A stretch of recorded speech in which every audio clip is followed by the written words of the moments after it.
وخلق الجن من مارج من نار. Ma'asyiral muslimin yang dimuliakan Allah Subhanahu wa taala. Pertama, kita harus meyakini tentang wujudul jin. Jin itu ada. Kenapa saya membahas soal jin dan syaitan? Karena iblis itu bagian daripada jin. Dan itu pendapat yang kuat berdasarkan firman Allah Subhanahu wa taala, "Kana minal jinni fa fasaqa an amri rabbih." Iblis itu bagian daripada jin yang melakukan kefasikan kepada Rabb. Berarti iblis itu bagian daripada jin. Makanya kita akan ulas kehidupan jin. Tentang keberadaan jin, Syekhul Islam Ibn Taimiyah rahimahullahu ta'ala mengatakan, "Lam yukhalif ahadun min tawaifil muslimin fi wujudil jin. Wala fi anna Allah arsala Muhammadan sallallahu alaihi wasallam ilaihi. Wa hadha li'anna wujudal jinni tawatarat bihi akhbarul anbiya tawaturan ma'luman bil idtirari. Wa ma'lumun bil idtirar annahum ahya'un uqala fa'iluna bil iradah bal ma'murun manhiyun." Syekhul Islam Ibn Taimiyah rahimahullahu ta'ala mengatakan, tidak ada satupun kelompok dari kalangan kaum muslimin yang menyelisihi tentang keberadaan adanya jin. Dan juga tidak ada yang menyelisihi bahwa Allah Subhanahu wa taala mengutus Nabi sallallahu alaihi wasallam juga untuk mereka. Jadi nabinya jin juga adalah nabinya manusia.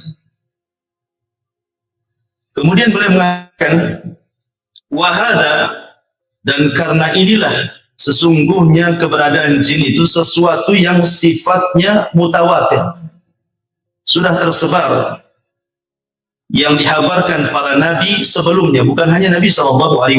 Para nabi sebelumnya juga menghabarkan tentang keberadaan adanya jin. Dan mereka adalah makhluk yang hidup, berakal, mereka melakukan sesuatu karena kehendak, dan mereka diperintah dan juga dilarang.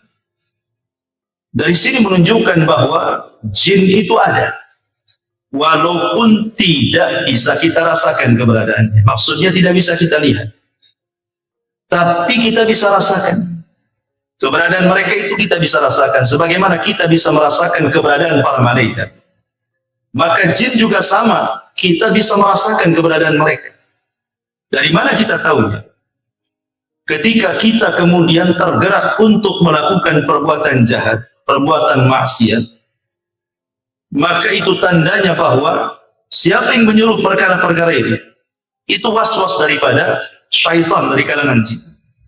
Sama ketika kita tergerak untuk mengaji ke sini, untuk ibadah, untuk taat, itu karena dorongan para malaikat.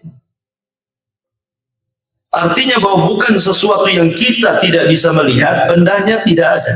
Contoh saja kipas, kita bisa rasakan angin. Tapi apakah antum bisa mensifati anginnya berbentuk apa? Kan tidak bisa. Tapi kan kita bisa rasakan. Dan Allah Subhanahu wa ta'ala berfirman di dalam Al-Quranul Karim, tepat dalam surah Al-A'raf 27, "Innahu yarakum huwa wa qabiluhu min haitsu la tarawna." Sesungguhnya mereka, maksudnya kalangan jin itu, mampu melihat kalian, dia maksudnya iblis dan seluruh kabilah-kabilah jin, dari tempat yang kalian tidak mampu melihat mereka. Makanya jin kenapa disebut jin? Lijtinanihim au istitarihim. Maksudnya kenapa disebut jin itu? Karena tertutup. Makanya bayi dalam perut itu disebut janin. Diambil dari kata jin karena tidak tampak kan. Karena jin itu tidak tampak. Ma'asyiral muslimin yang dimuliakan Allah Subhanahu wa ta'ala.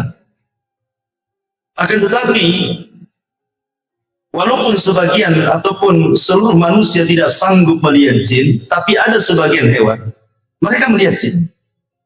Kita manusia memang tidak ditakdirkan mampu melihat mereka dan mereka melihat kita, tapi ada sebagian hewan itu mampu melihat jin. Seperti dalam hadis Nabi SAW.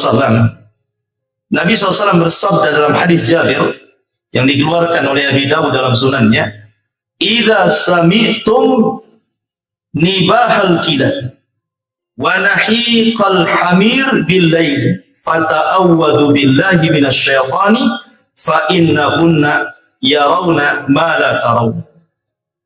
Kata Nabi SAW, apabila kalian mendengar gonggongan anjing ataupun suara keledai di malam hari, maka berlindunglah kalian kepada Allah dari syaitan.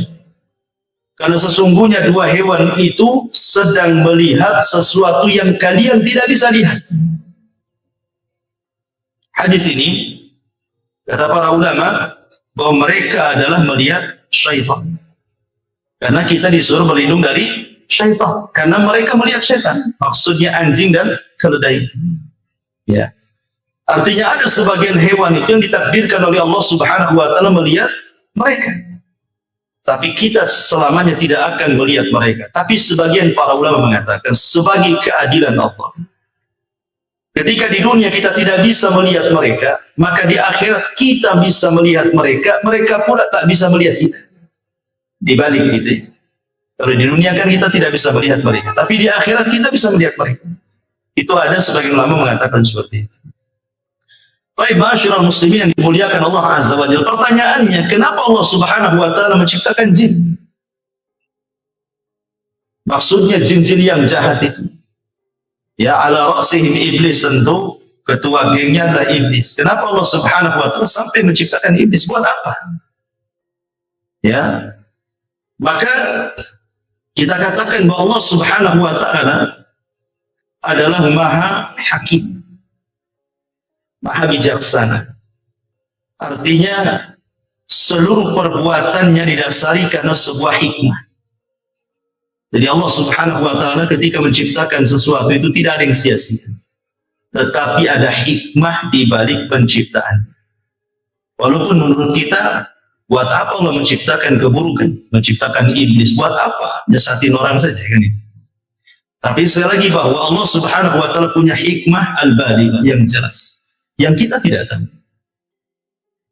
Tapi yang jelas bahwa syaitan diciptakan oleh Allah Subhanahu wa Ta'ala, iblis dan keturunannya atau kabilah-kabilahnya jin yang jahat itu diciptakan oleh Allah Subhanahu wa Ta'ala, memang ditakdirkan untuk menyesatkan umat manusia. Di antaranya adalah, tapi antum perlu tahu bahwa ketika iblis itu maksiat kepada Allah Subhanahu wa Ta'ala, bukan berarti Allah Subhanahu wa Ta'ala menciptakan iblis itu kurang ajar, sengaja diciptakan untuk kurang ajar kepada Allah, tidak. Kenapa demikian? Karena iblis itu punya ikhtiar sama dengan manusia. Dia punya kehendak sama dengan manusia, bisa membedakan mana hak mana batil. Tetapi dia malah memilih kesesatan dan meninggalkan petunjuk. Dari mana kita tahu?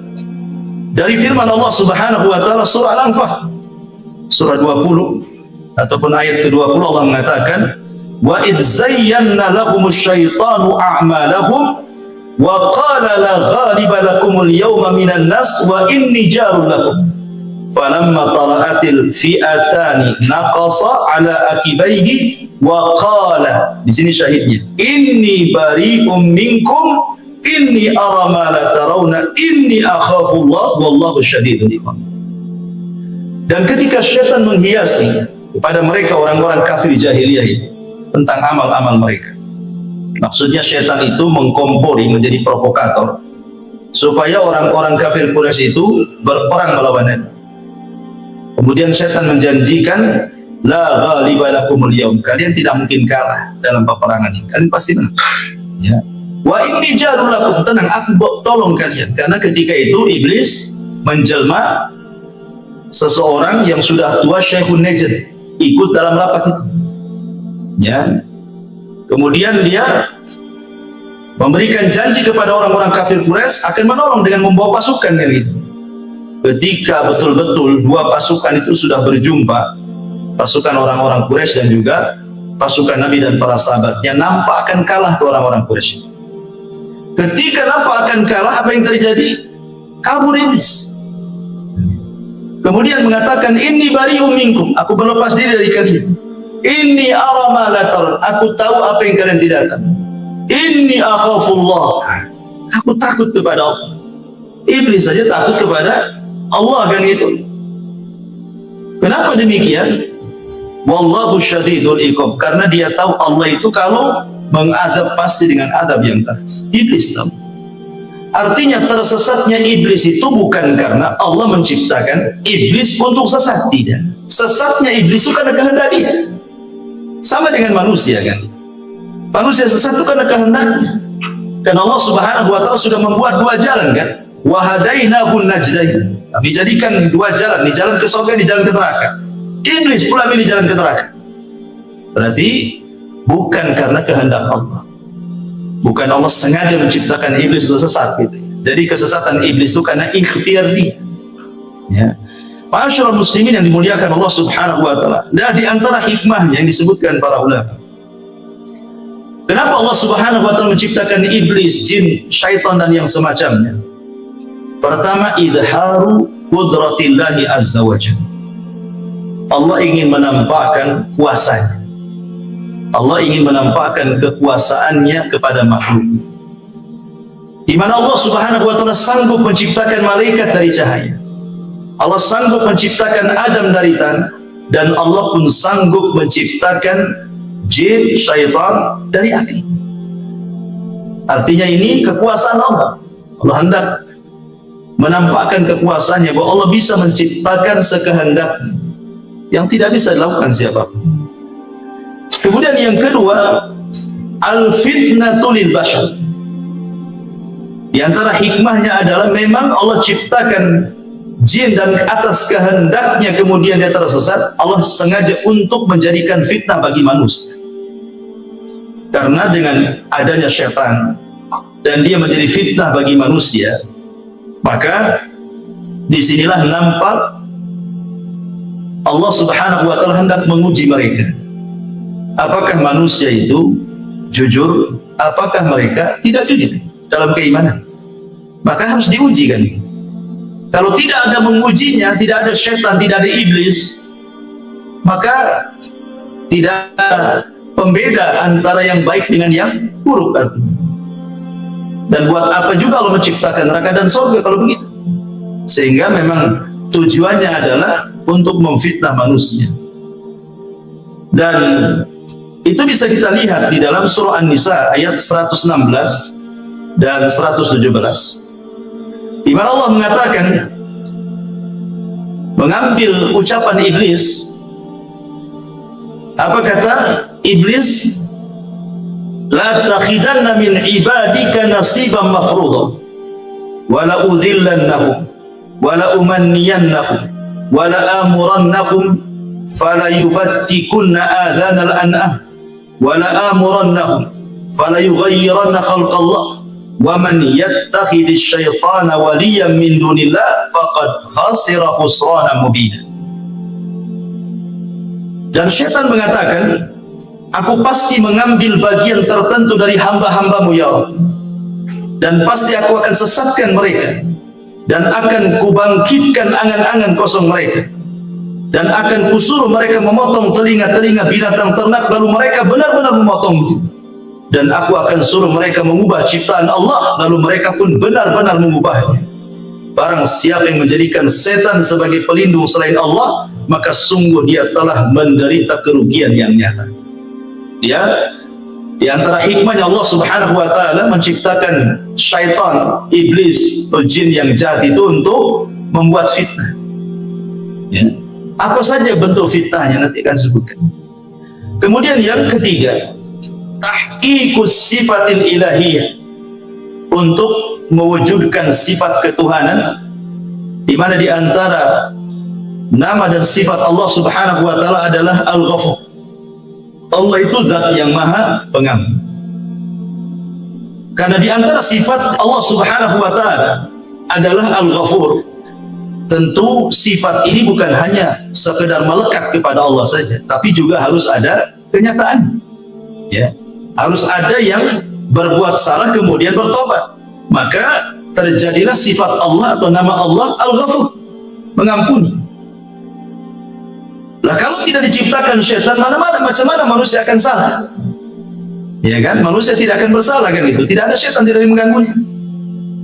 Makanya kemudian ini juga salah satu disebutkan para ulama, supaya terciptanya, terwujudnya sifat Allah dan namanya yang disebut dengan Al-Ghafur.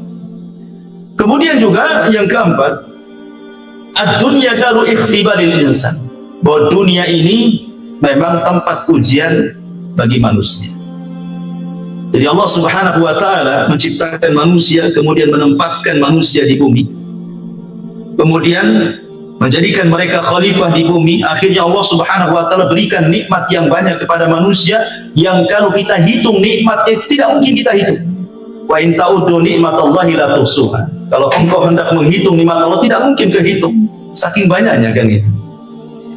Maka karena Allah Subhanahu wa taala sudah memberikan banyak nikmat kepada manusia, menyenangkan manusia, memudahkan hidup manusia, maka Allah Subhanahu wa taala jadikan dunia ini darul ikhtibar.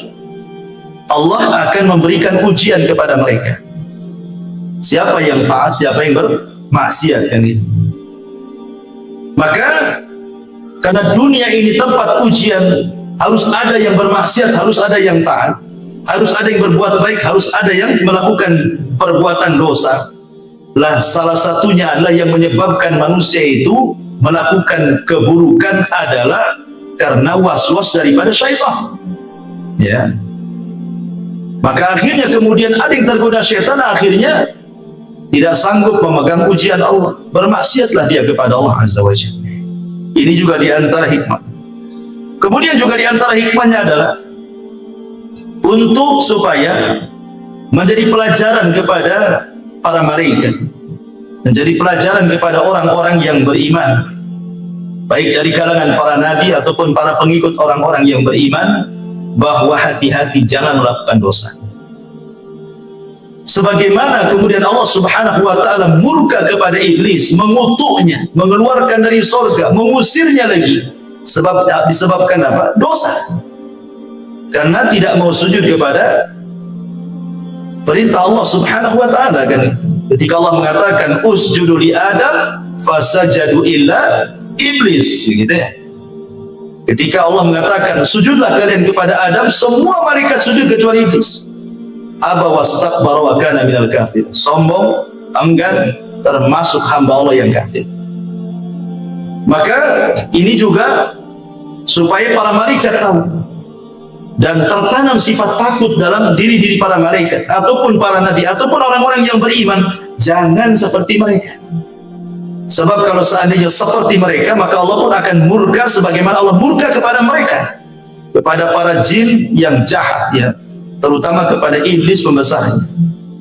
Kemudian juga ini juga adalah pelajaran bahwa manusia itu tidak bisa hidup tanah. Harus ada mujahadah, harus ada jihad. Dan itu ya, harus ada kesungguhan di dalam melawan musuh-musuh Allah Subhanahu wa taala. Maka di antara hikmahnya juga supaya manusia tidak hidup leha-leha, malas-malas, tetapi kemudian didorong untuk sungguh-sungguh dalam hidup, beristihad, kemudian mujahadah sungguh-sungguh melawan musuh-musuh Allah Subhanahu wa taala dari kalangan syaitan. Kemudian juga supaya Allah Subhanahu wa taala bisa membedakan mana yang baik, mana yang buruk. Liyamizallahu al-khabitha minat tayyib, agar Allah bisa membedakan mana yang jahat, mana yang baik. Itu diantara hikmah-hikmahnya dan banyak disebutkan para ulama. Ma'asyiral muslimin yang dimuliakan Allah Subhanahu wa taala, ingat bahwa syaitan sudah berjanji di hadapan Allah Subhanahu wa taala, bahkan bersumpah. Apa sumpahnya? Syaitan mengatakan fa bi izzatika la ughwiyannahum ajmain. Demi kemuliaanmu ya Allah, ya, la ughwiyannahum ajmain, aku akan sesatkan semua anak turunan Adam tanpa terkecuali. Kemudian di ayat yang lain, bagaimana usaha syaitan ini? La aqudanna lahum siratal mustaqim, saya akan sesatkan mereka dari jalanmu yang lurus. Summa la atiyannahum, Sungguh aku akan datangi mereka min baini aidihim, dari depan mereka, wa min khalfihim, dari belakang mereka, wa an aimanim, dari kanan mereka, wa an syama'ilihim, dari kiri mereka, wa la tajidu aktsarahum syakir, sampai engkau akan dapati kebanyakan mereka tidak akan menjadi hamba yang bersyukur kepada. Ya. Jadi dari sini menunjukkan bahwa iblis antaranya itu dari jin-jin yang jahat, dari kalangan syaitan itu, mereka akan berusaha dari arah mana saja, ya, dari arah mana saja, dengan cara apa saja untuk menyesatkan anak Adam, baik dengan jalur yang baik ataupun dengan jalur yang jahat. Ulama menyebutkan bahwa di antara langkah syaitan atau khutuwati syaitan itu ada 7. Ya, di antara langkah-langkah syaitan itu ada 7. Ya. Yang pertama, syaitan itu akan membuat manusia kalau tidak kufur musyrik, disuruh menyekutukan Allah Subhanahu wa taala atau melakukan kekufuran. Makanya kemudian dalam surah Yasin 60 Allah mengatakan, alam ahad ilaikum ya bani adam alla ta'budu syaitan innahu lakum aduwwum mubin. Bukankah aku sudah mengikat perjanjian kepada kalian wahai anak Adam, jangan sembah syaitan karena dia musuh kalian yang nyata. Allah sudah mewanti-wanti kan, jangan sembah syaitan, karena memang syaitan itu berusaha supaya manusia menyembah dia. Makanya kemudian Nabi Ibrahim alaihi salatu wassalam mengatakan kepada ayahnya, ya abati la ta'budi syaitan, wahai ayahku jangan sembah syaitan, karena tujuan syaitan itu bagaimana manusia menyembah, melakukan kesyirikan dan kekufuran. Tapi kalau tidak berhasil, tauhidnya kuat, ya, maka syaitan akan masuk ke langkah kedua. Bagaimana orang itu dibuat melakukan bid'ah, ya. Bagaimana orang itu menyelisihi Nabi, menyelisihi sunnah-sunnah, menyelisih petunjuk-petunjuknya, akhirnya kemudian disesatkan dari jalan Nabi SAW. Maka mereka berusaha untuk mengacau manusia supaya jauh dari petunjuk Nabi. Makanya ketika kita bicara tentang hadis haud, hadis telaga, ada sekelompok orang itu yang tidak boleh minum, dicegat malaikat, diusir. Kemudian dikatakan oleh Nabi SAW, ummati ummati, ya mereka umatku, biarkan minum. Tapi kemudian dikatakan kepada Nabi SAW, innaka la tadri ma ahdatsu ba'daka innahum ghayyaru wa baddalu. Muhammad, kau tidak tahu apa yang terjadi dengan umatmu sepeninggalmu. Mereka merubah-rubah syariat, mereka jauh dari petunjukmu, mereka tersesat, dan itu adalah langkah syaitan. Kalau tidak bisa antum melakukan itu, karena mungkin antum kuat tamasuk dengan sunnah, pemegang sunnah Nabi SAW, turun ke tingkatan ketiga, antum dibuat melakukan dosa besar. Antum dibuat melakukan dosa besar. Allah Subhanahu wa taala mengatakan dalam surah Al-Baqarah ayat 268, asy-syaitan ya'idukumul faqra wa ya'murukum bil fahsya. Syaitan akan membisikkan di telinga kalian, jangan sedekah, jangan zakat, jangan infak, nanti kau fakir, ya. Wa ya'murukum bil fahsy, kemudian syaitan memerintahkan untuk melakukan kekejian, zina, homoseksual, lesbi, mencuri, minum khamar, macam-macam, ya. Maka kalau tidak bisa nih, maka mungkin orang ini kuat ibadahnya, kuat takutnya kepada Allah Subhanahu wa taala, maka turun ke tingkatan keempat. Syaitan akan mengarahkan antum untuk melakukan as-saghair, dosa-dosa kecil, mungkin dosa besar tidak, ya. Anda tidak melakukan zina, tapi Anda melihat aurat perempuan, ya kan? Seperti itu dibuatnya, kemudian orang itu melakukan dosa kecil. Kemudian kalau tidak bisa juga, karena memang Anda ini kokoh akidahnya, kokoh sunnahnya, kokoh ibadahnya, maka setan akan beralih ke nomor 5, lebih rendah lagi. Apa itu? Disibukkan dengan perkara-perkara mubah. Perkara-perkara mubah, ya. Nonton bola itu mubah, tidak ada hukum. Tetapi ketika melalaikan sampai nobar antum, Sampai jam berapa nobar? Sampai jam 4. Jam 4 ngantuk pulang tuh. Akhirnya lewatlah subuh. Dimudahkan seperti itu. Perkara-perkara mubah itu disibukkan dengan perkara-perkara mubah untuk apa?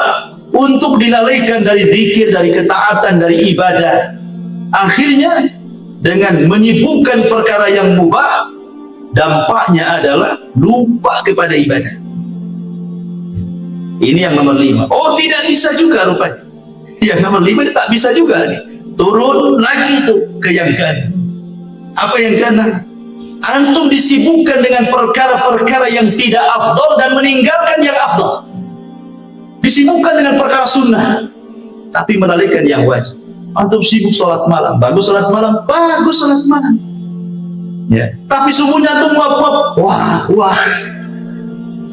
oh, sholat malamnya khusyuk antum. Masya Allah, Al-Baqarah antum baca. Ya, khusyuk sholat malamnya, subuhnya pula kelihatan nggak jelas. Itu namanya mengambil sesuatu yang mafdul, meninggalkan yang afdal namanya. Yang tidak afdal, yang sunnah antum kerjakan dengan khusyuk, dengan luar biasa, yang jelas-jelas wajib pula akhirnya antum lalaikan. Ya. Oh, ini tak bisa juga nih. Yang terakhir ya setan. Kalau sudah tidak bisa ini semuanya, maka setan tidak bekerja sendiri. Setan akan bekerja sama dengan manusia. Ini kan kerjaan setan sendiri. Dia sudah nggak sanggup di sendirian nih. Nah, ini harus dilawan rame-rame. Nah, kerjasamalah setan dengan manusia. Ya, kerjasama dengan dukun-dukun, dengan paranormal, dengan orang-orang jahat, orang-orang zalim gitu ya. Supaya menyakiti orang dengan lisannya, memukul orang, menyihir orang, dan begitu seterusnya. Ya, itu sudah puncak. Ya. Inilah yang disebut dengan khutuwati syaitan, langkah-langkah syaitan. Makanya Allah mengatakan wala tattabi'u khutuwati syaitan. Janganlah kalian mengikuti langkah-langkah syaitan yang 7 ini. Kenapa? Innahu lakum aduwwum mubin. Karena dia adalah musuhmu yang nyata. Karena syaitan ini cerdas, terkadang dia masuk ke makanan, ya kan? Masuk ke makanan dia, supaya manusia oke, perkara-perkara ibadah susah dimasukkan, masuk soal makanan. Kita tahu bahwa makanan itulah yang menumbuhkan daging manusia, yang mempengaruhi manusia itu makanan dan minuman. Maka setan berusaha bagaimana kemudian orang ini memasukkan makanan yang haram, minuman yang haram, entah zatnya haram atau cara mengambilnya dengan cara haram, supaya kalau nanti dia berdoa tidak mustajab lagi doanya. Sebagaimana hadis Nabi SAW ketika menyebutkan dzakara ar-rajul yutilu safar ash'atha aghbar yamuddu yadayhi faqala ya rabbi, kata Rasulullah, mat'amu haramun wa mashrabu haramun wa malbasu haramun wa ghadiya bil haram, kaifa yustajabu, kata Rasul. Ada orang yang berdoa tinggi-tinggi memelas, ya Rabb, ya Rabb. Dia sudah miskin, dia musafir, dia mengangkat kedua tangannya. Itu 4 perkara yang jelas-jelas mustajab doa. Mustajab doa itu 1, musafir. Musafir itu mustajab doanya. Ya, makanya kalau ada musafir datang ke rumah antum, tamu dari jauh gitu ya, minta doanya, mustajab itu doanya. Ya. Kemudian yang kedua, fakir, miskin. Orang miskin itu mustajab doanya, karena kalau berdoa ikhlas orang miskin itu. Kemudian mengangkat kedua tangan. Rasul mengatakan innallaha hayyun karim yastahyi idza rafa'a yadayhi yastahyi li'abdin idza rafa'a yadayhi an yaruddahu masifra. Allah itu zat yang maha malu tapi maha pemurah. Allah malu kalau ada hamba yang mengangkat tangan seperti ini berdoa, maksudnya doa masalah bukan doa ibadah, kemudian Allah biarkan kosong tuh tangan. Allah malu. Ya. Kemudian yang keempat, memelas. Ya.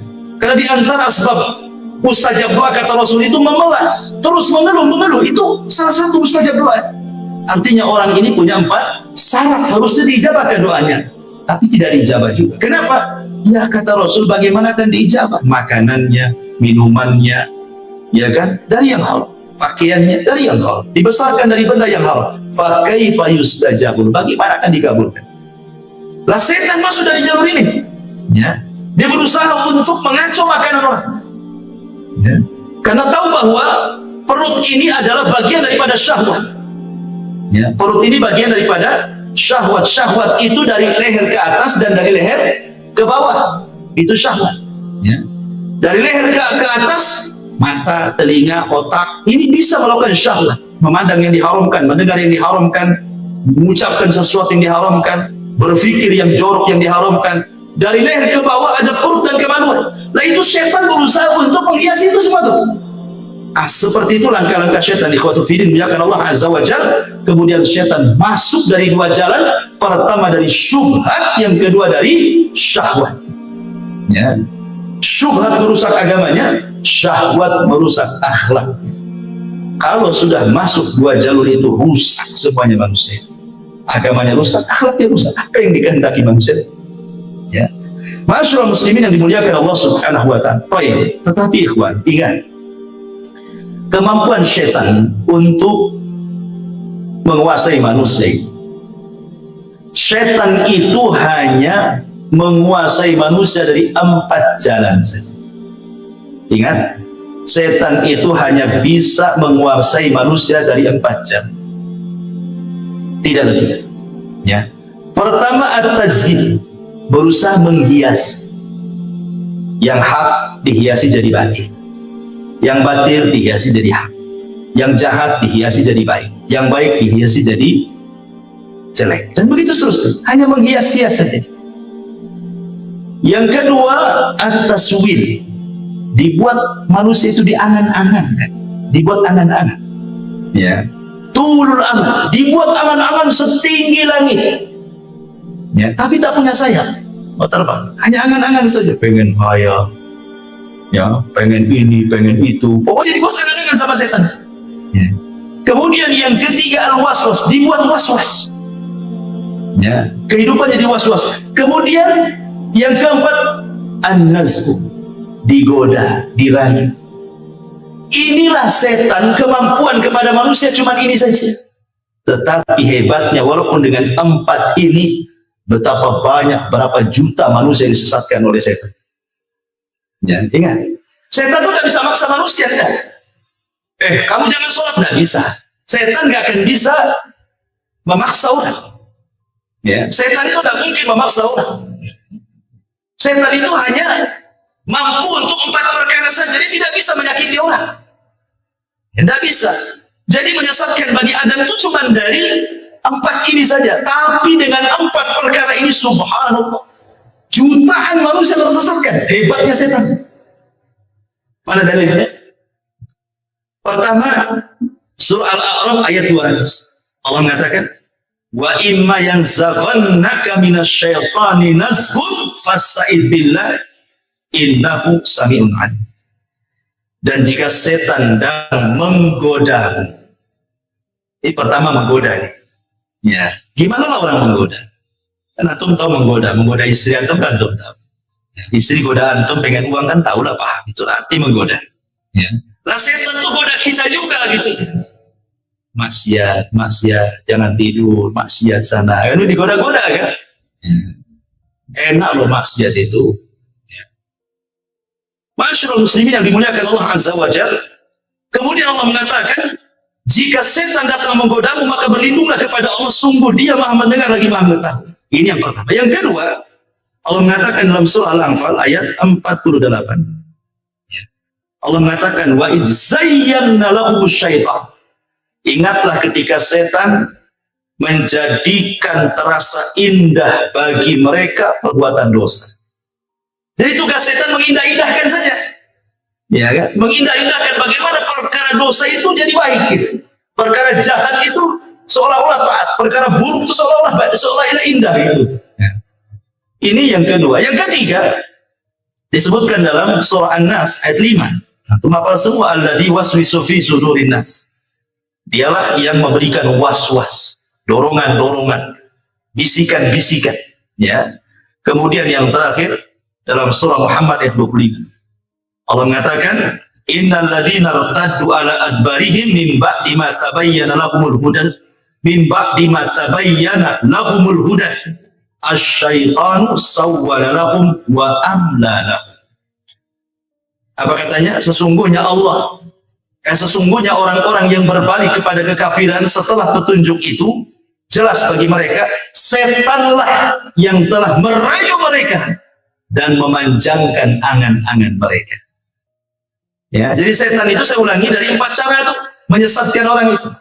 Pertama menghiasi, yang kedua membuat angan-angan, yang ketiga membuat was-was, yang ketiga menggoda-goda. Tapi dengan 4 cara ini, betapa banyak kemudian kemaksiatan yang terjadi.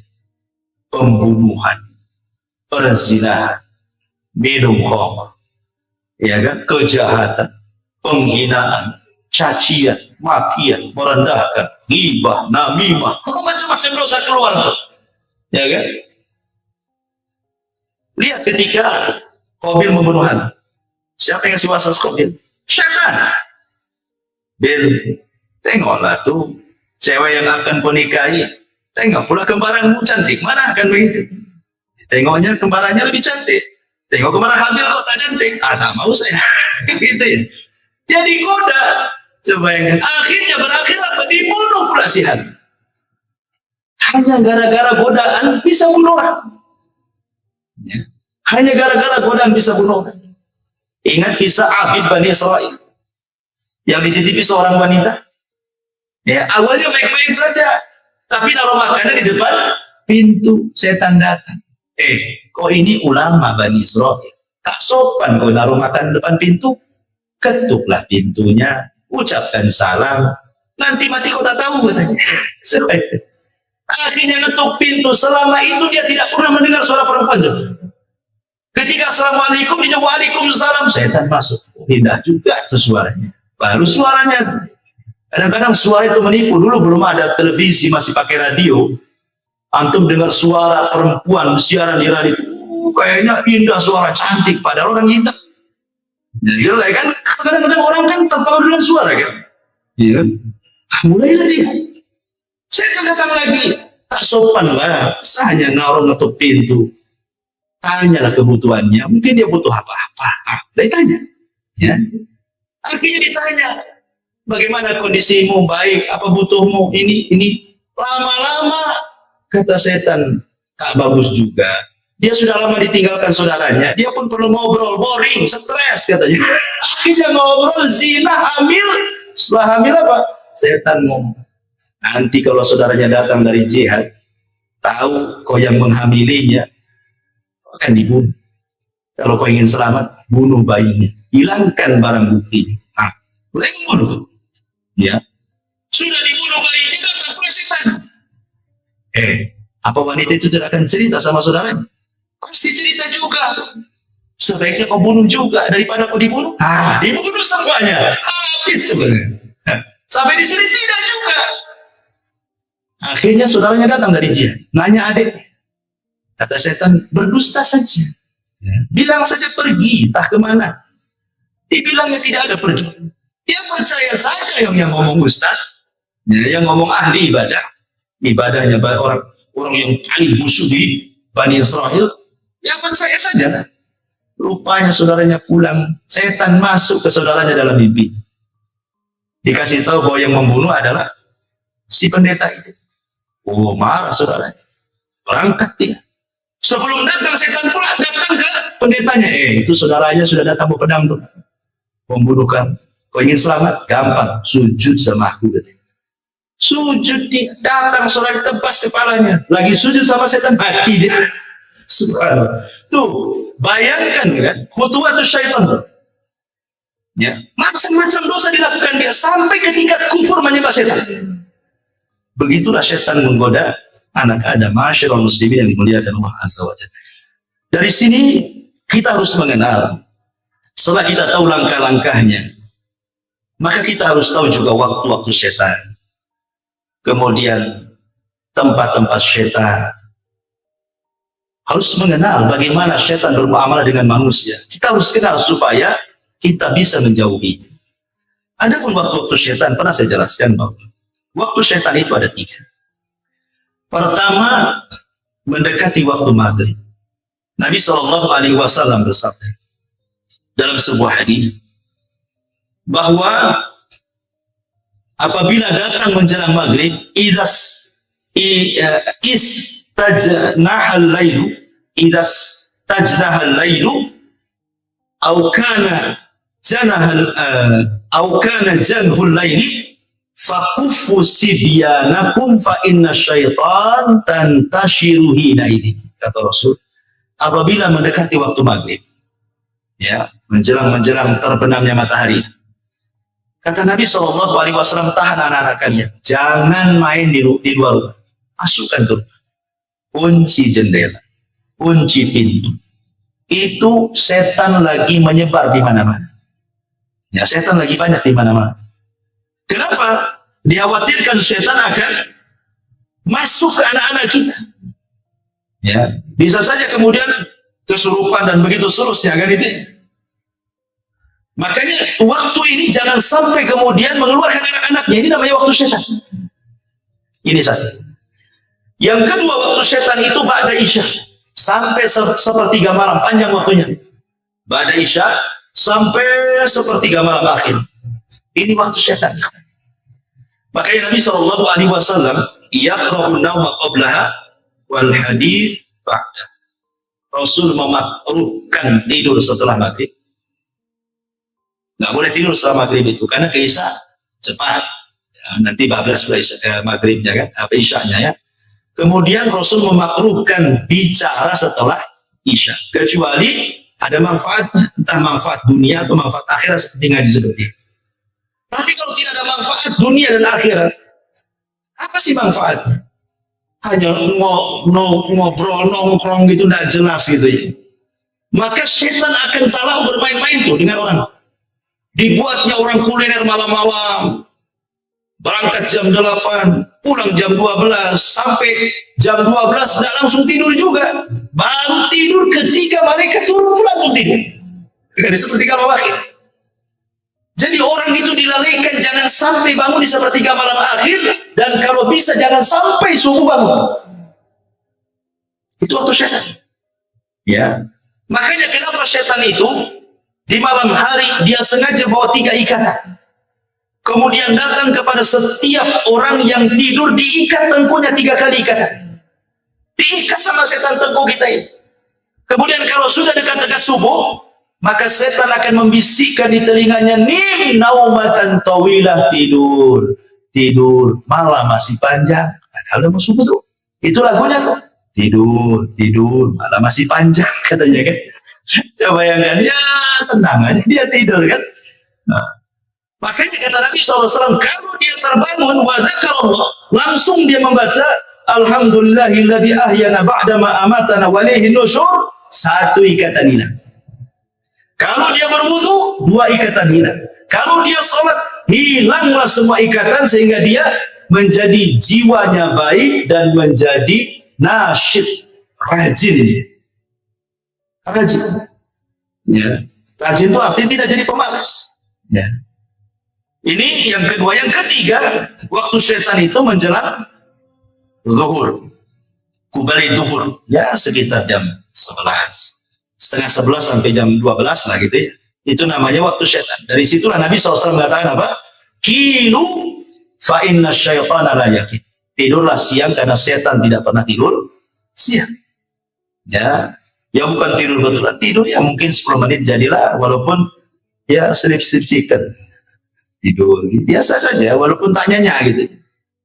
Bahkan menurut penelitian Profesor Amerika itu, orang yang membiasakan tidur siang menjelang zuhur itu ya antara jam 11 gitu ya, tidur 10 menit jadilah, walaupun tidak tidur beneran rebahan-rebahan itu, maka akan dijauhkan dari stroke dan akan diperbaiki jantung. Ya, walaupun nggak diteliti orang, kita yakin bahwa setiap perintah itu ada hikmah. Sami'na wa ata'na, selesai. Ya, artinya sekali-kali gitu kita melakukan sunnah ini. Ini disebut dengan waktu-waktu setan. Ya, ada juga waktu-waktu yang kita disuruh untuk isti'adzah. Ya, kapan itu? Pertama, waktu marah. Ini setan masuk ke badan kita. Orang marah itu setannya masuk. Waktu ghadab. Makanya kenapa kata Nabi SAW, apabila engkau marah, dalam posisi berdiri, duduk. Kalau masih marah juga, baring. Kalau masih marah juga, wudhu. Masih marah juga, sholat. Masih marah juga, tak tahu lah, memang pemarah dia. Artinya sudah macam-macam nih kan. Jadi tahap-tahapan Nabi SAW itu sudah dikasih tahu. Kemudian yang kedua, waktu syahwat. Waktu ketika orang itu syahwatnya bangkit. Istiadah kepada Allah Subhanahu wa Ta'ala. Apalagi anak-anak muda yang belum kawin, bahaya. Maka disuruh puasa untuk meredakan syahwat. Kemudian juga qabla shalah, menjelang waktu salat. Biasanya setan datang tuh. Kemudian dibaratkan kaki melangkah untuk salat. Istiadah kepada Allah Azza wa Jalla. Ya. Kemudian yang keempat, al-iqdam al-a'mal salihat. Ketika hendak melakukan sebuah kebaikan. Entah mau kerja bakti di masjid gitu ya. Entah mau sedekah, entah mau apa, pokoknya ada saja. Nggak bisa lewat dia, lewat istrinya. Bang, jangan sedekah dulu lah bang. Kenapa deh? Ambil motor dulu. Kan gitu. Jadi nggak bisa lewat dia, lewat istrinya kan itu. Jadi dia setan itu berusaha, makanya waktu-waktu seperti ini istiadah termasuk indah naum, menjelang tidur. Makanya Nabi SAW meruqyah dirinya dengan membaca 3 qul, kemudian mengoles-ngoles badannya, mengusap dari atas kepala sampai kaki.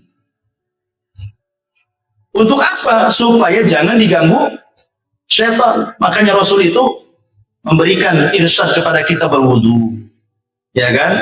Sebelum tidur. Kemudian membaca 3 qul, 3 kali diusapkan semua badan. Ya, kemudian kalau kita ingin bertasbih, tasbih 33 kali, tahmid 33 kali, takbir 34 kali, kan gitu ya.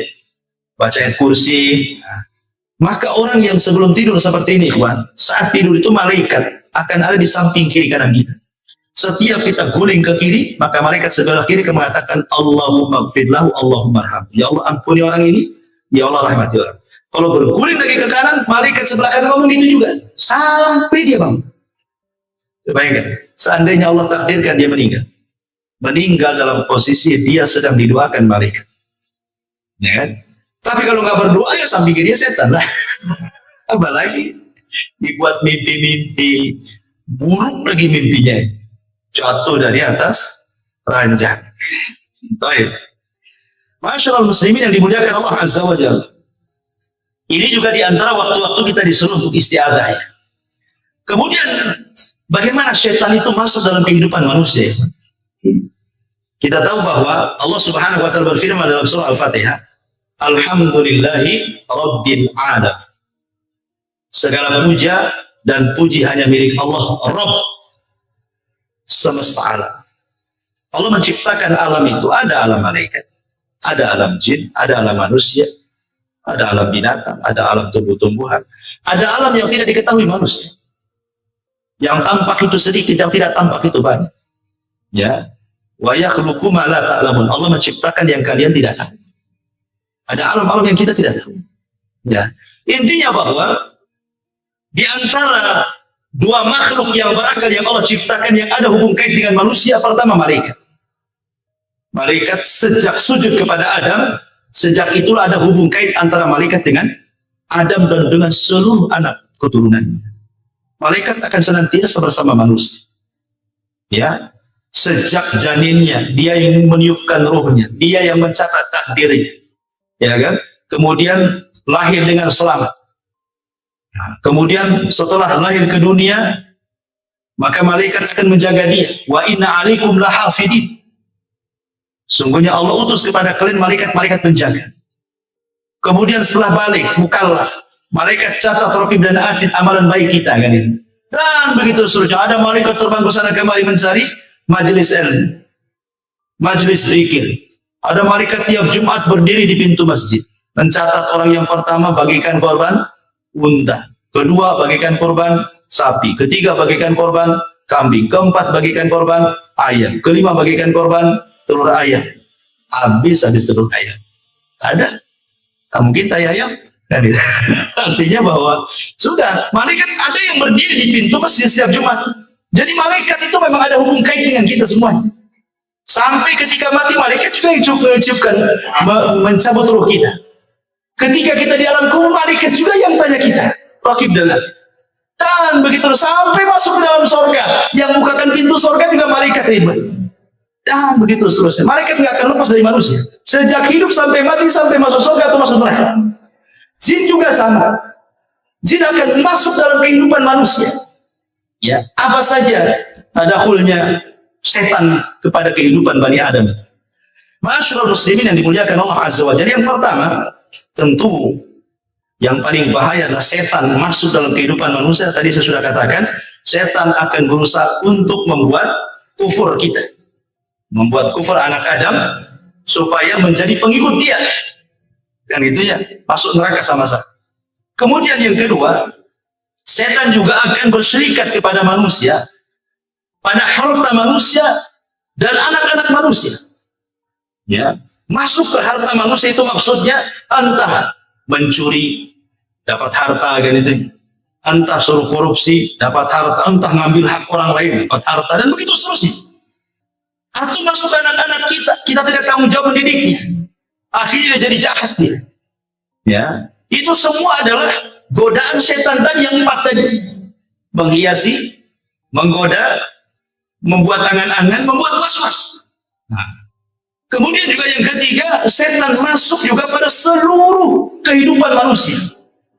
Antum rapat, setan juga ada di situ. Makanya lihat di rapat tuh ada juga yang gebrak-gebrak meja. Emosi dia, ada setannya, kan itu ya. Lagi emosi masuk dia di rapat. Lihat ketika Nabi SAW dah hijrah, rapatlah Abu Jahal di mana? Di Darun Nadwah. Untuk apa? Mensiasati menangkap Nabi, berujung dengan membunuh Nabi. Itu siasatnya. Sehingga Allah mengatakan, wa idh yamkuru bikal ladzina kafaru liyuthbituka aw yaqtuluka aw yukhrijuk. Ketika setan membuat makar kepada manusia untuk memenjarakan Nabi, untuk membunuh Nabi, untuk mengusir Nabi. Jadi orang itu rapat. Abu Jahal dan ketua-ketua kabilah rapat di Darun Nadwah. Datang setan menjelma manusia, ikut rapat pula di situ. Coba bayangkan, kalau rapat, setan pula besertanya. Kira-kira gimana rapat? Kacau itu. Jadi manusia itu masuk ke rapat-rapat manusia itu. Ya. Jadi semua perkara-perkara manusia akan masuk di situ. Dan itu disebutkan dalam sebuah hadis Nabi SAW, inna syaitana yahduru ahadakum inda kulli syai'in min sya'ni. Setan akan masuk kepada salah seorang di antara kalian dalam seluruh perkara kehidupannya dia, sampai kepada makanan. Antum makan ya, makan. Tiba-tiba kemudian ada, anggaplah nasi jahe. Ya. Setan masuk, jangan diambil, jangan diambil. Ya. Disuruh apa? Mubadir. Dan Allah mengatakan innal mubadzirina kanu ikhwana syaitan. Orang-orang yang membadirkan itu termasuk teman-teman setan. Makanya kata Nabi SAW, idza saqatat min ahadikum luqmah falyumithu, kata Rasul. Kalau antum lagi makan, tiba-tiba ada satu nasi jatuh, kata Rasul, ambil, makan. Sudah ambil sama nasi. Jangan tabir, ya kan? Kenapa demikian? Karena Rasul mengatakan, summa liyakulha wala yada'aha lisyaiton. Makan yang jatuh itu jangan tinggalkan untuk setan. Rasul mengatakan jangan tinggalkan untuk setan. Berarti ada setan nunggu-nunggu jatuh tuh. Antum nggak tahu aja, nggak tahu saja kan? Jadi setan tuh nunggu-nunggu depan antum tuh. Kapan jatuh? Kapan jatuh? Kalau jatuh jangan diambil, jangan diambil. Gitu maksud. Kalau diambil lah, setan kelaparan dia, nggak makan. Tapi kalau antum yang masuk lebih sedikit daripada yang keluar, pasangkanlah setan. Ya. Jadi jangan tabdir, mubadir. Apa banyak sekarang na'udzubillah kepada Allah. Terkadang kita sendiri mengalami di rumah-rumah kita. Kadang istri kita masak ini baru lebih. Terkadang yang dibuang ke tong sampah hampir tiap hari. Ya kan? Ya, aku saja. Ya, karena saya juga terkadang seperti itu. Kadang-kadang saya nasihati istri saya.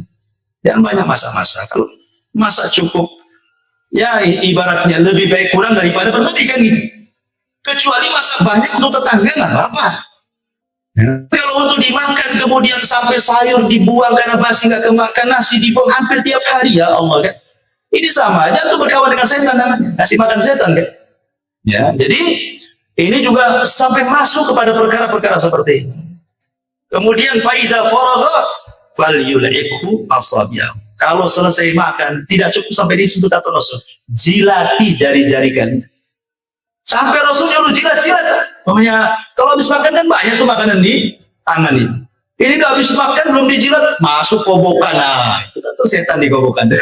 Itu ya, kawan. Ya, kenapa? Alasannya fa innahu la yadri fi ta'amihi yaqulu barakah. Kata Rasul, karena kalian tidak tahu di mana berkah makanan itu. Apakah yang dimakan tadi, ataukah yang di tangan, ataukah yang jatuh. Ya, Ma'asyiral muslimin yang dimuliakan Allah Subhanahu wa taala, termasuk juga syaitan. Itu masuk pada pintu-pintu rumah Bani Adam. Jadi setiap hari syaitan itu jumlahnya banyak. Usia mereka lebih panjang dibandingkan usia manusia. Ya, tapi tidak ada yang kekal. Semua setan juga mati, kecuali iblis saja yang kekal. Itu pun matinya nanti setelah tiupan sangkakala kan itu. Jadi setiap hari itu di rumah kita ini, di depan rumah kita ini, di depan pintu-pintu rumah kita itu setan sudah berjajar. Semua rumah kaum muslimin. Rumah saya, rumah antum, rumah siapa saja. Ya, setan itu udah nunggu di depan rumah. Apa yang dilakukan setan? Idza dakhala ar-rajulu baitahu. Kalau seseorang masuk ke rumahnya, fadzakarallaha, dia pun mengingat Allah inda dukhulihi, maksudnya baca basmalah ketika masuk, kemudian ucapkan salam. Ya, apa kata Nabi Shallallahu Alaihi Wasallam? Wa inda ta'amihi, dan juga mengingat Allah saat makan menyebut Bismillah. Jadi ketika masuk baca Bismillah, kemudian ucapkan salam, kemudian ketika makan baca Bismillah, maka setan itu yang nunggu di rumah, di depan rumah itu akan mengatakan kepada kawan-kawan di belakangnya, lama bita lakum wala asya, pergi kita. Kayaknya kita tidak ada kamar nih di kamar ini. Di rumah ini tidak ada kamar dan tidak ada makan di rumah ini, kita pergi terus. Ya. Tetapi kata Nabi Shallallahu Alaihi Wasallam, wa idza dakhala falam yadkhurillaha inda dukhulihi qala syaitan adraktumul mabit, wa idza lam yadkhurillaha inda ta'amihi qala adraktumul mabita wal asya. Rawahu Muslim. Tapi kalau orang itu masuk, ya, dan tidak mengingat nama Allah, main belusuk saja masuk ke rumah, tidak baca basmalah, ya tidak salah, ya, main masuk saja. Ketika antum makan baca basmalah, ketika masuk tak baca basmalah, maka setan akan mengatakan apa? Nggak apa-apa, nggak ada makan, tapi hari ini kita bisa tidur di rumah ini, kan? Ada hotel bintang 3 di sini, kita tidur sini. Tapi kata Rasul, kalau dua-duanya nggak baca basmalah, masuk tak baca basmalah, makan pun tak baca basmalah, apa kata setan? Adraktumul mabita wal asya. Maka setan akan berteriak ke kawan-kawannya, sini semua, kita nginep di rumah ini. Ada makan malam kita di sini, katanya. Subhanallah.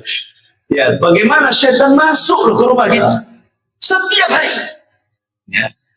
Ini kemudian juga contoh yang lainnya. Ya. Setan juga berusaha untuk masuk pada hubungan suami istri.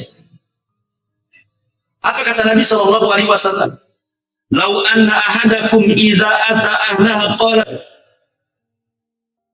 faqudiya bainahuma waladun lam yadurhu syaitan.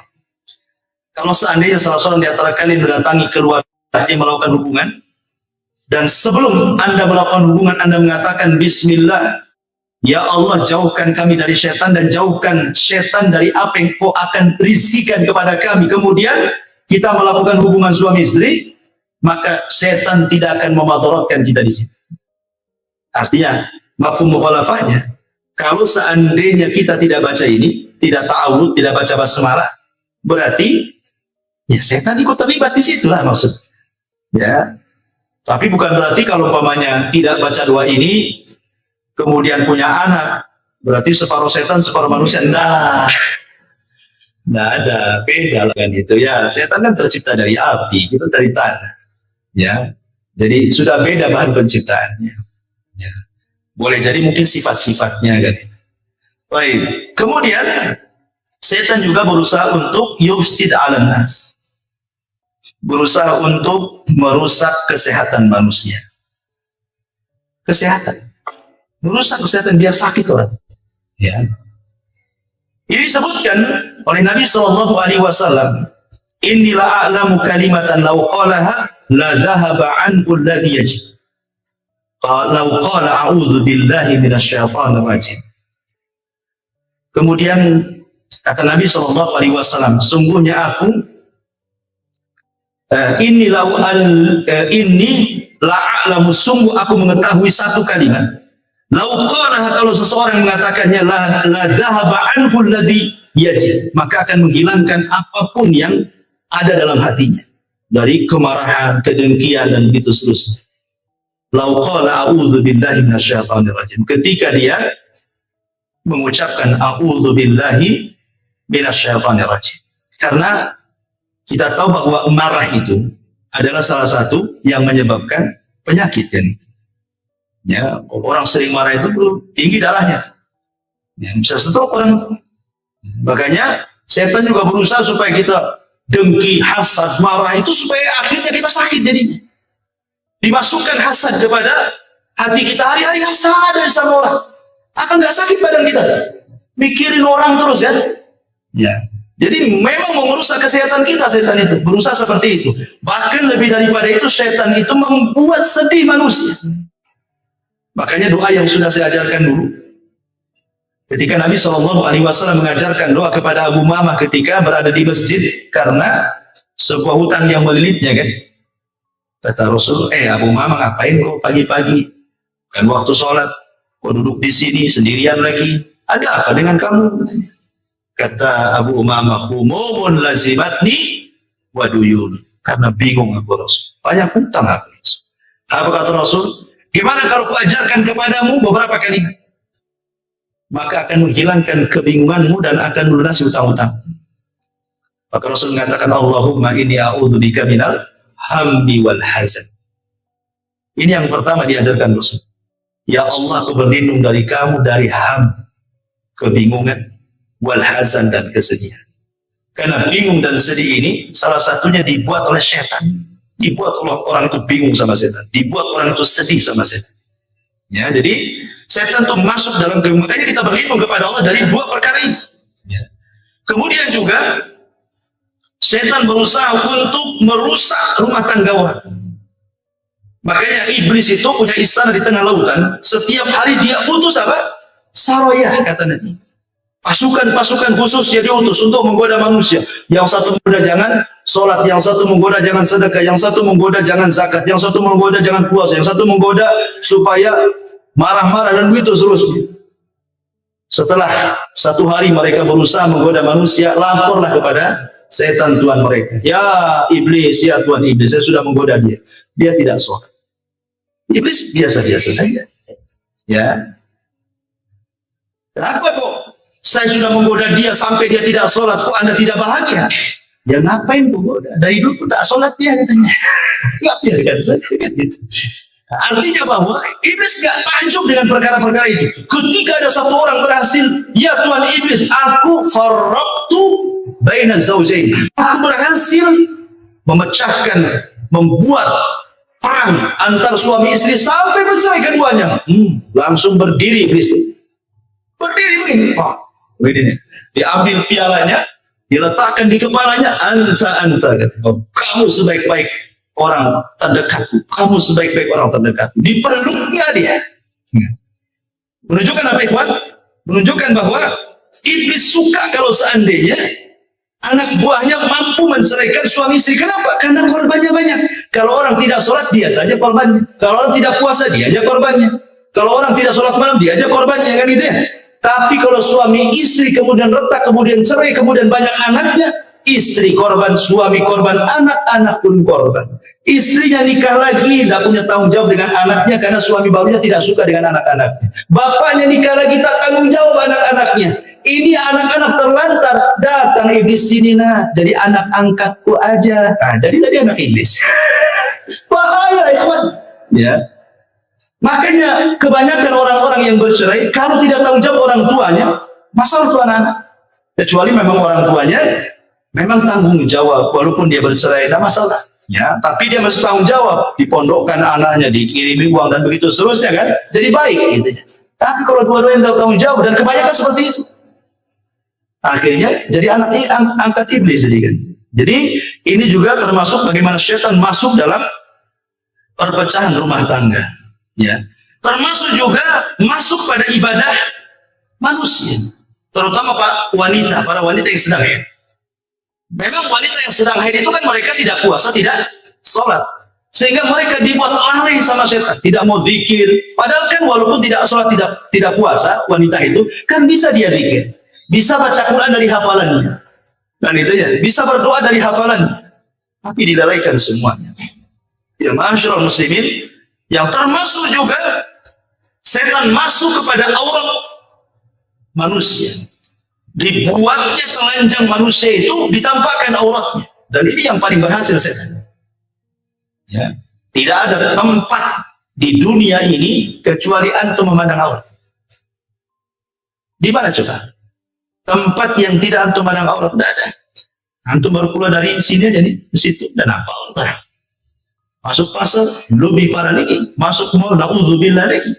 Kan itu. Tidak ada, itu setan berhasil di situ. Tidak laki-lakinya, tidak perempuannya. Sama saja. Kemudian juga selain daripada itu, setan juga bahkan mengganggu anak kecil yang baru lahir. Dengan cara apa? Menusuk lambung sebelah kirinya. Tusuk sampai nangis. Makanya setiap bayi lahir pasti nangis. Kenapa? Ditusuk setan tuh sebenarnya. Tapi tidak memotorkan tusukannya, hanya memberitahu aku musuhmu. Itu aja. Nah. Jadi udah dikasih tahu tuh sama setan itu, sejak kecil-kecil aja lahir udah dikasih tahu dia musuhnya. Nah ini tusuk sama dia.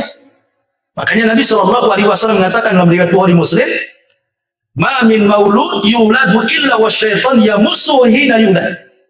Tidak ada satupun bayi yang dilahirkan kecuali setan pasti akan menusuknya dia.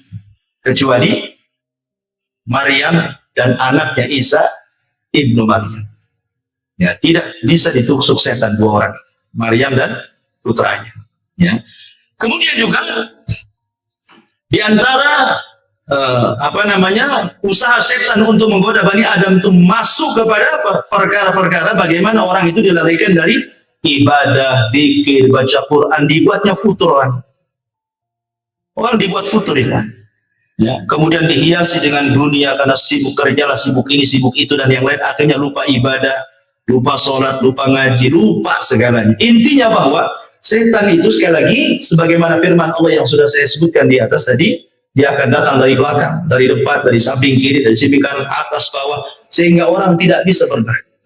Dan setan itu, jin-jin itu kan diberikan usia panjang, sehingga mereka biasa menghadapi orang-orang sebelumnya yang cerdas-cerdas. Ya tentu kan sebagaimana levelnya. Ya setan yang dikirim ke ustaz kan beda dengan setan ke antum gitu kan. Setan yang dikirim ke ulama, ke syekh, ya mungkin lebih hebat lagi kan gitu ya. Jadi dengan level-level. Karena kehidupan setan pun sama dengan kehidupan manusia. Baik, ma'asyiral muslimin yang dimuliakan Allah Subhanahu wa ta'ala. Sedikit kita menjelaskan tentang gambaran jin dan syaitan. Kita tahu bahwa jin dan syaitan tercipta dari api. Ujungnya api. Allah mengatakan dalam surah Al-Hijr 27, wal janna khalaqnahu min qablu min naris sam. Dan kami telah ciptakan jin sebelum Adam dari api yang sangat panas. Dan juga Allah mengatakan dalam surah Ar-Rahman 15, wa khalaqal jan min marijin min nar. Dan dia menciptakan jin dari nyala api. Dan juga Nabi SAW mengatakan khuliqatil malaikatu min nur wa khuliqal jan min marijin min nar. Malaikat diciptakan dari cahaya, jin diciptakan dari nyala api. Dan jin diciptakan lebih dulu dibandingkan manusia. Dan malaikat diciptakan lebih dulu dibandingkan jin. Malaikat dulu diciptakan, kemudian jin, kemudian manusia.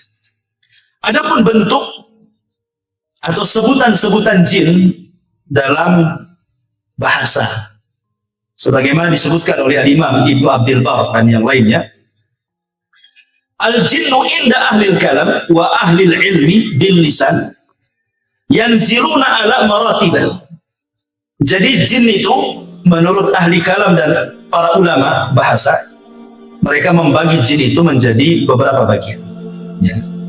فإذا ذكروا الواحد من الجن خالصا كانوا جني فإن أرادوا أنه ممن يسكن مع الناس قالوا عامر والجمع أمة وإن كان ممن يعرض للصبيان قالوا أرواح فإن خبث وتأرم فهو شيطان فإن زاد على ذلك فهو مارد فإن زاد على ذلك وقوي أمره قالوا ifrit. Jadi jin itu kalau jin murni maka disebut jin. Memang jin murni dia. Ya. Dia tidak macam-macam. Ya, dia tidak ganggu. Ya, jin muslim lah gitu ya. Enggak ganggu dia. Ya jin-jin gitu saja. Ya.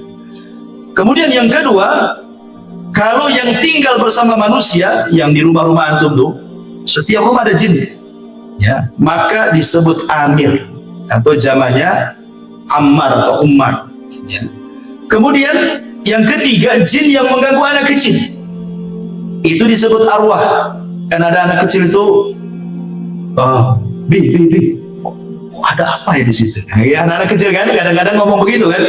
Itu bukan punya indera keenam, bukan indigo, bukan orang sakti itu. Nah, ada tuh orang dibilang anak saya sakti kan melihat setan, melihat jin. Bukan indigo, itu orang kena kerasukan jin. Diruqyah anak kayak gitu. Nah, itu yang ganggu-ganggu anak-anak kita itu disebut arwah. Kadang-kadang dia nunjuk ke gelap. Kok nampak itu? Kita nengok tak ada apa-apa. Anak kecil ini ngomong ada di situ. Yang lambe-lambe dia katanya. Nah, itu disebut arwah, ya kan? Kemudian yang keempat, yang jahat dan sering mengganggu itu disebut setan. Nah, kalau jin yang jahat disebut setan. Ya. Kalau yang di atasnya setan lebih jahat lagi, itu disebut marid.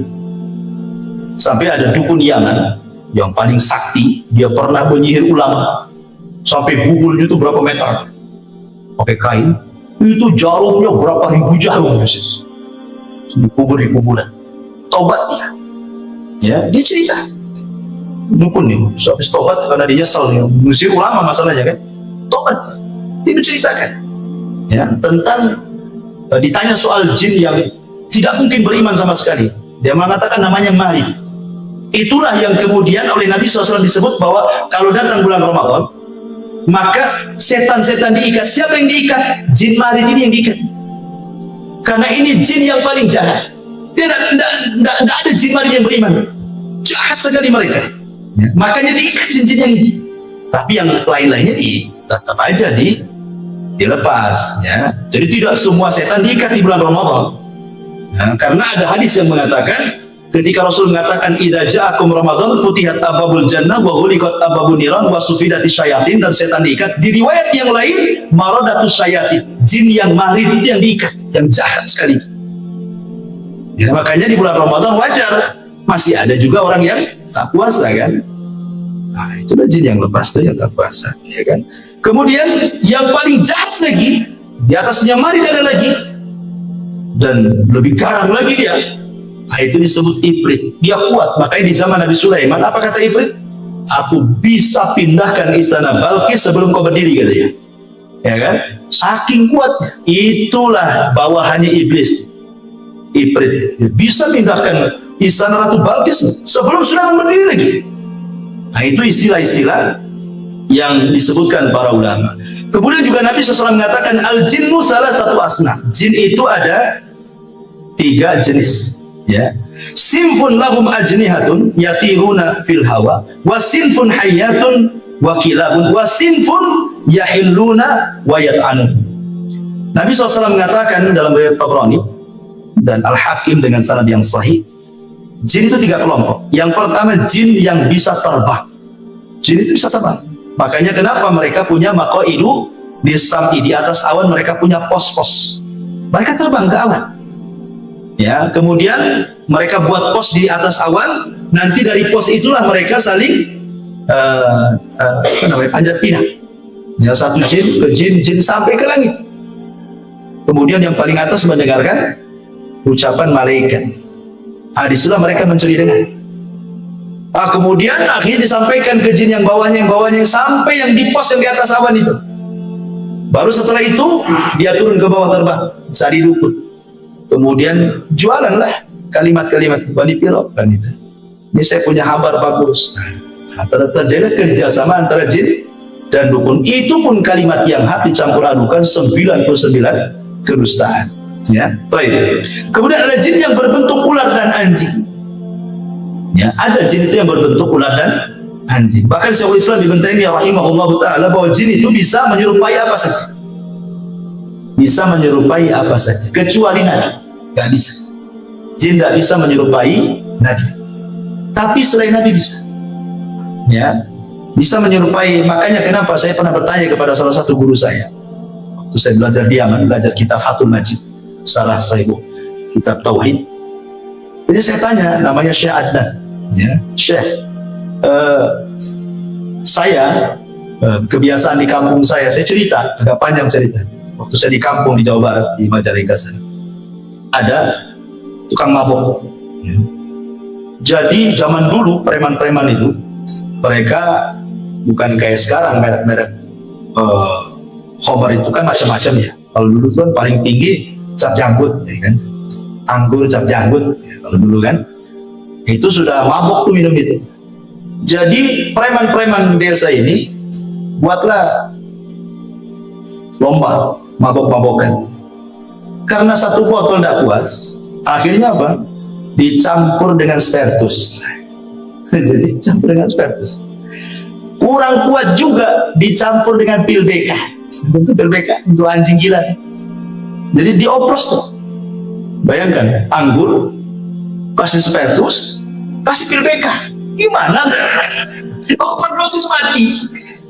Mati kepala preman itu mati, beberapa orang mati, preman juga mati itu gara-gara overdosis. Jadi zaman bahula kan, zaman dulu itu, preman tuh paling takut dengan hantu. Orang-orang dulu kan takut kalau cerita-cerita setan, karena banyak tahayulnya orang desa. 1 minggu nggak ada orang berani keluar, gara-gara kematian itu. Karena gak wajar matinya kan. Akhirnya banyaklah tahayul. Orang-orang desa, katanya aku melihat preman itu sedang duduk di jembatan. Ya, di tempat saya itu ada namanya jembatan Harewos. Nah, di situ ada, di Harewos itu katanya ada dia sedang duduk. Jadi saya tanyakanlah cerita ini kepada Syekh Adnan. Mungkin gak saya bahwa orang mati ini bisa hidup lagi? Karena ini cerita nyata gitu. Ini dongeng dari desa saya. Di Majalengka sana. Katanya saya itu mungkin saja. Tapi bukan orang mati itu hidup lagi, bukan itu. Tetapi itu adalah jin korin. Setiap manusia itu punya jin korin, kata Syekh. Nah, yang tahu tentang sifat kita, ya bentuk kita itu jin korin kita, karena sejak lahirnya sudah ada pada badan kita kan gitu. Sehingga dia tahu sifat kita, bentuk kita apa. Jadi kan dia memungkinkan dia tasyakur persis seperti kita. Jadi ketika dia mati, jinnya ini sudah menakut-takuti orang, karena sudah tugasnya selesai, memberikan waswas orang sudah mati kan. Berarti jin keluar, dia jadi jin yang bebas, akhirnya nakut-takuti orang. Boleh jadi itu jin korin. Nah, jadi ada jin itu yang berubah bentuk seperti itu, kayak manusia. Bahkan Syekhul Islam mengatakan bahwa ada di sebuah tempat itu, di gunung-gunung, di lembah-lembah itu, jin-jin itu sengaja berubah bentuk jadi manusia, seolah-olah mereka menganggap penunggu di situ. Makanya jujur di zaman jahiliyah kalau lewat di sebuah tempat, maka mereka akan berlindung kepada penghuni tempat itu, kan orang jahiliyah itu. Wahai penunggu tempat ini, gitu kan, tolong jangan ganggu saya, ya saya mau jalan. Akhirnya ngasih sesajen. Maka dari situlah turun ayat wa innahu kana rijalun minal insi ya'udzuna birijalin minal jinni fazaduhu rahaqatul najib. Ya. Dan ada sebagian kalangan dari manusia meminta bantuan, meminta perlindungan kepada sebagian jin, akhirnya menambah kekufuran. Yang anehnya lagi, jin yang dulunya dimintai perlindungan, jin yang masuk Islam, dianya masih kufur. Kan tidak tahu kalau jin yang masuk Islam, kan yang lain nggak nampak. Masyaallah muslimin yang dimuliakan. Kemudian juga yang ketiga, ada jin yang lepas dan berjalan ke sana kemari. Ya. Jadi inilah 3 jenis jin. Baik, kalau ada yang bertanya, Bagaimana jin itu akan diazab oleh Allah Subhanahu wa taala dengan api sementara dia tercipta dari api? Jin masuk neraka, dihisab oleh Allah sama dengan manusia. Kalau dia masuk neraka dicipta dari api, tentu dia tidak akan terbakar. Ya. Maka ini dijawab oleh Asy-Syaikh atau Al-Imam Ibnu Aqil dalam kitabnya Al-Funun bahwa jin itu tetap merasakan adab, merasakan sakit kalau dibakar dengan api, sebagaimana manusia juga kalau ditumbuk tanah juga sakit. Karena maksudnya jin tercipta dari api itu asal penciptaannya sama dengan Adam, asal penciptaan dari manusia, tapi anak turunannya tidak dari tanah, ya dari ibu bapak. Makanya kalau antum ambil pisau, antum kemudian iris tangan antum, yang keluar kan bukan pasir, bukan tanah, ya darah kan begitu. Berarti bukan lagi tanah. Jadi hanya Adam saja. Sebagaimana juga dari kalangan jin itu yang diciptakan cuman bukan iblis, ya di atasnya iblis lagi. Ya, Sumia itu siapa namanya kata Imam Bukatsir itu Nabi Dewannya. Ya, iblis ini kan ceritanya panjang. Dalam cerita Israiliyat disebutkan, ini cerita Israiliyat, tidak ada Quran, tidak ada di dalam Sunnah. Jadi ketika jin itu merusak di bumi, ya maka malaikat diturunkan untuk memenjarakan orang-orang jin-jin yang jahat. Kalau tidak mau tobat, mereka akan dibunuh, dipenjarakan, dibunuh. Sehingga kemudian anak pembesar jin itu, bayinya diambil oleh malaikat, dibawa ke langit, dibesarkan di langit. Jadilah kemudian dia jin yang soleh karena hidup bersama para malaikat. Akhirnya dia kemudian bejat karena tidak mau sujud, jadilah dia iblis. Nah itu ya, wallahu a'lam, itu kan cerita Israiliyat. Tapi yang jelas bahwa itu asal penciptaannya saja dari api, anak turunannya bukan api. Jadi kalau dibakar dengan api ya tetap sakit. Buktinya adalah Nabi SAW pernah diganggu iblis dalam sholatnya. Dicekiknya iblis itu sama Nabi, ludahnya keluar terasa dingin. Kenapa nggak terbakar tangan Nabi? Bukankah katanya dia tercipta dari api? Berarti kan sudah bukan api lagi. Yang kedua, riwayat bahwa Nabi SAW pernah mau didatangkan syihab binanna. Jadi jin ini membawa kayu bakar yang ada apinya dan hendak membakar wajah Nabi. Dan kalau memang dia tercipta dari api, ngapain bawa kayu bakar, bawa api? Tangannya aja disentuhkan gitu, enggak terbakar dia, ya kan? Menunjukkan bahwa dia bukan lagi dari api kan gitu. Itu kan bapak moyangnya aja yang dari api, turunannya ya dari bapak ibunya jin lah kan gitu. Karena jin juga nikah sama dengan kita. Jin itu loh kurang lebih kehidupannya dengan manusia. Ada RT, ada RW, ada lurah, ada kecamatan, ada pemilunya juga,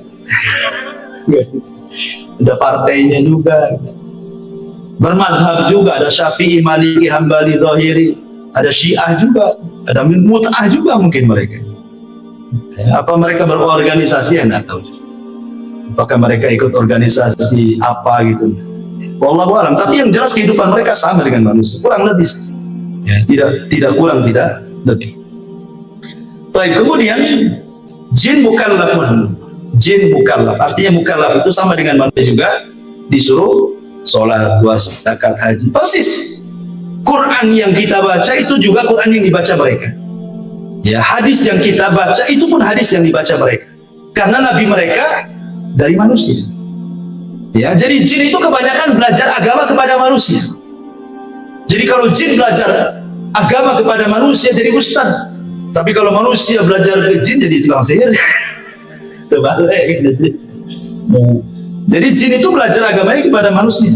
Karena nabinya juga manusia. Wa inna minna salihuna wa inna minna salihuna wa minna duna dzalik kunna taraika kidada. Di antara kami ada yang soleh, ada yang tidak soleh, kami bertiga-tiga. Kemudian juga makanan jin disebutkan dalam sebuah hadis Abdullah bin Mas'ud radhiyallahu anhu.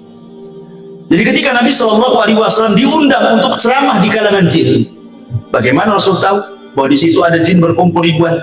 Ya tentu malaikat yang kasih tahu. Rasul kan tidak melihat jin. Ya, malaikat ngomong kamu ke sana, itu ditunggu oleh bangsa jin, ceramahlah kau di sana kan itu.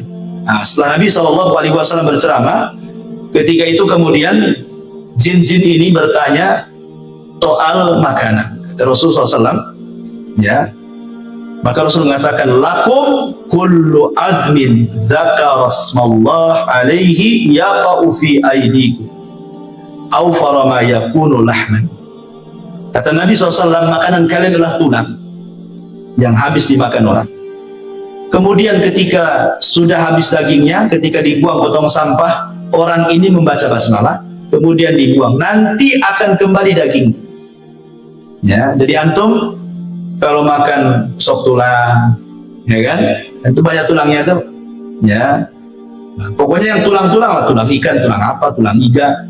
Ketika antum lempar ke tong sampah, baca basmalah, supaya antum sedekah ke saudara antum dari kalangan jin. Sebab kalau antum baca basmalah, nanti daging itu akan balik. Cuman kita tidak melihatnya. Kalau melihatnya tak jadi tuh, mau balik lagi itu makan lagi. Betul nggak? Maksudnya kan yang lihat mereka saja, ya. Balik lagi tuh dagingnya, dan itulah makanan mereka. Cuma kadang-kadang kita bakhil, ya. Di prestonya pula lah ikan itu. Tulang-tulang yang tuh makan. Tak ada sedekah-sedekahnya sama jin, gitu ya. Jadi kata Nabi tulang, makanya ketika Nabi SAW melarang tidak boleh istijmar.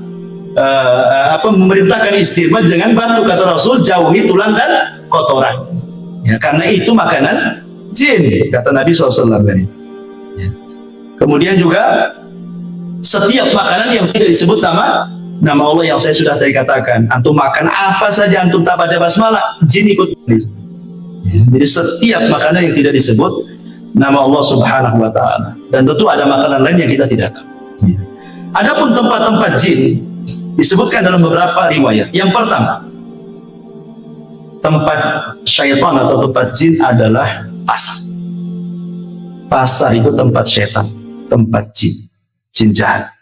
Nabi SAW mengatakan, la takunanna in istata'ta awwala ma yadkhulu suq wala akhira man yakhruju minha fa innaha ma'rakatu syaitan wa biha yansibu rayatahu, kata Rasul. Jangan, kalau bisa lah, jangan menjadi orang yang pertama masuk pasar, dan jangan menjadi orang yang terakhir keluar pasar.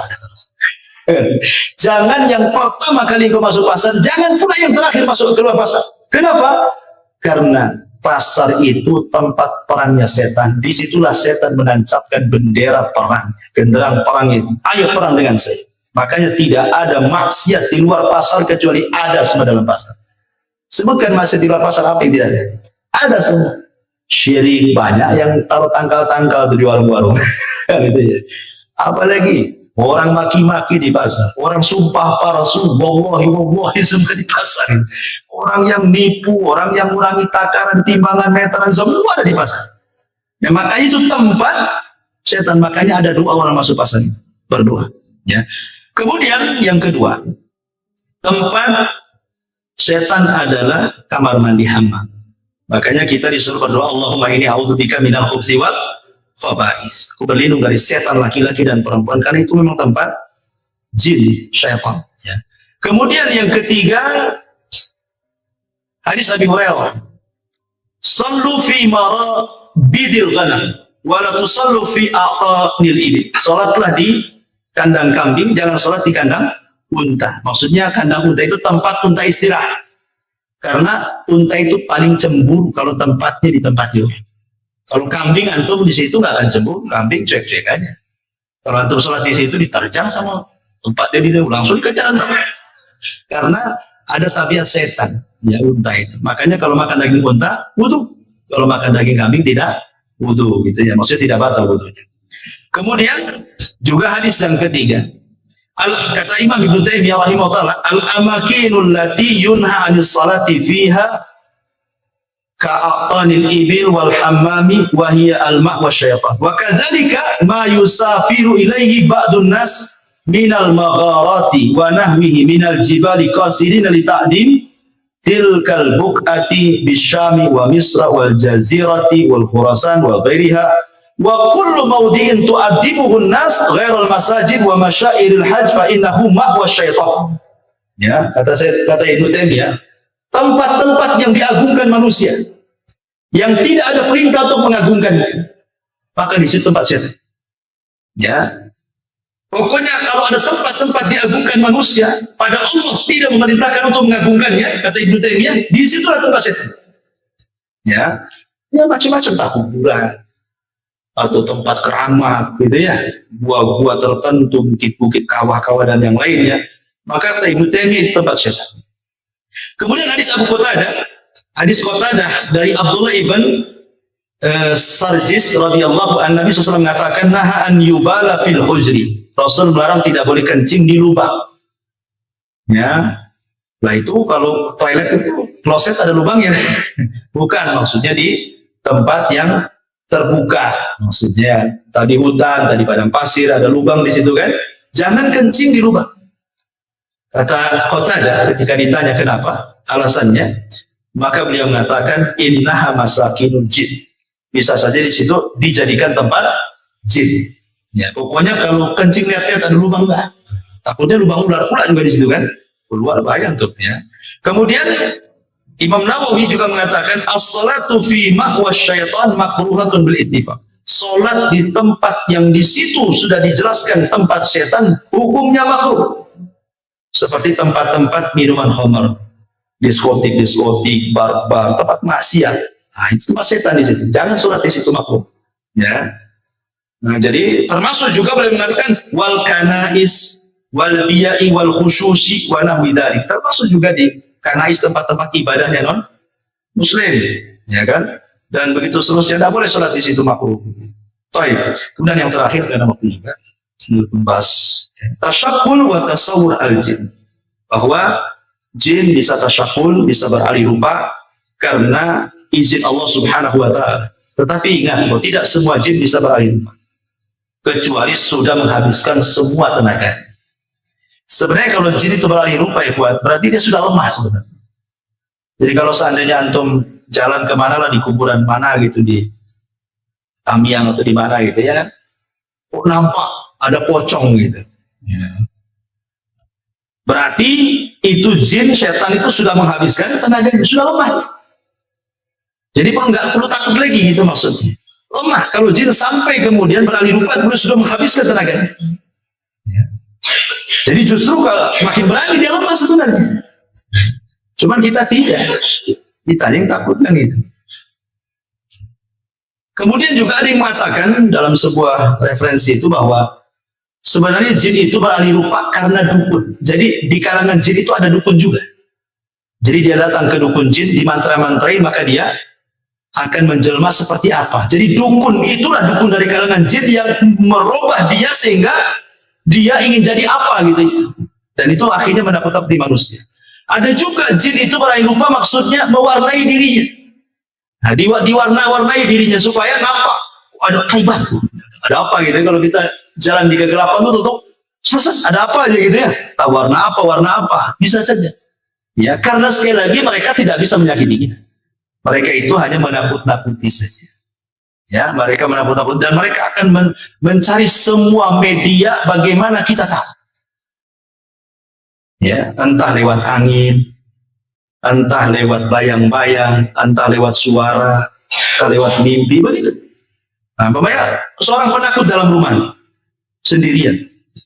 Ya, pertama PLN mati, yang kedua hujan lebat, yang ketiga apa lagi? Tetangga pula anjing berisik. Hari Jumat, kliwon lagi. Gimana? Kalau penakut ikhwan, padahal itu gorden tuh goyang-goyang kena angin. Antum sangka di situ ada setan kan itu? Ya memang ada setannya sebenarnya, karena setan itu akan masuk di bayang-bayang, digoyang-goyang, di suara angin, di suara apa saja, pokoknya setan itu berusaha menakuti antum supaya antum takut. Makanya Rasul mengatakan kalau antum lewat di sebuah tempat dan menakutkan, maka cukup mengucapkan Bismillah walatubali, kata Rasul. Bismillah, jangan pedulikan. Kata Rasul, cuma simpel saja. Baca Bismillah, jangan pedulikan. Baik istri antum nih, ya takut ya, kan ada wanita-wanita yang penakut. Mungkin karena sejak kecil sudah takut-takuti orang tuanya jangan keluar, nanti ada setan. Akhirnya sampai besar pun terpengaruh dengan bahasa itu. Nengok sinetron pula isinya susur ngesot kan itu. Semua film setan itu. Akhirnya kan kepikiran tuh. Kata Nabi SAW, kalau mamanya ke dapur dari rumah, lagi hujan, lagi banyak angin goyang-goyang, jangan pedulikan. Memang itu setan, kita tidak syak lagi itu setan dengan nakut-nakuti. Tapi Rasul mengatakan jangan pedulikan, baca basmalah, masuk kamar mandi, kencing, balik lagi, selesai.